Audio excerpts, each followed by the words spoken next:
ایک جادوئی جنگل میں ایک قدیم جھیل واقع تھی۔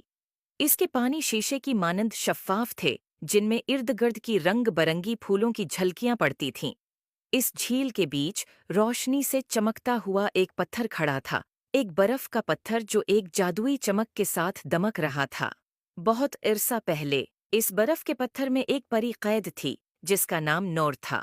نور کے پروں میں ہیرے کی مانند چمک تھی، مگر ایک دن ایک سیاہ جادوگر جو اس کی طاقت سے حسد کرتا تھا، جادوگر نے نور کو برف کے پتھر میں قید کر دیا اور اس کے ارد گرد وقت کو سٹاپ کر دیا۔ صدیوں تک نور بے ہوش پڑی رہی، اس کے پروں کو برف کے پتھر نے ڈھانپ رکھا تھا، اس کے دل کی دھڑکن مدھم تھی۔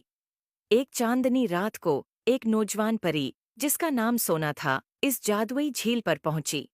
وہ ایک تجسس پسند پری تھی جو جنگل میں نور کو قید ہونے کا سن کر یہاں آئی تھی۔ جب وہ جھیل کے قریب پہنچی تو اس نے برف کے پتھر کو نرم چمک کے ساتھ دیکھا، جیسے وہ اسے اپنی طرف بلا رہا ہو۔ وہ اس کے قریب جھکی اور اس کی گہرائی میں جھانکنے لگی۔ اندر اس نے نور کو دیکھا، اس کی آنکھیں بند تھیں، اس کے چہرے پر سکون تھا، لیکن ایک افسردگی کی جھلک تھی جس نے سونا کے دل کو چھو لیا۔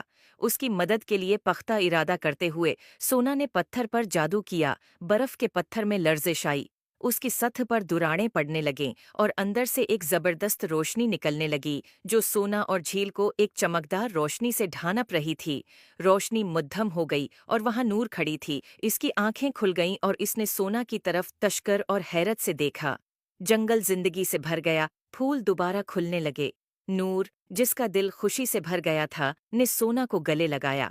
شکریہ، پیاری پری، تم نے اپنی روشنی سے مجھے اندھیرے کی قید سے آزاد کر دیا۔ سونا نے مسکرا کر کہا، یہ تمہاری روح تھی جو مجھے یہاں لائی۔ نور اس دن کے بعد نور اور سونا اچھی دوست بن گئی اور پورے جنگل میں خوشی اور جادو پھیلانے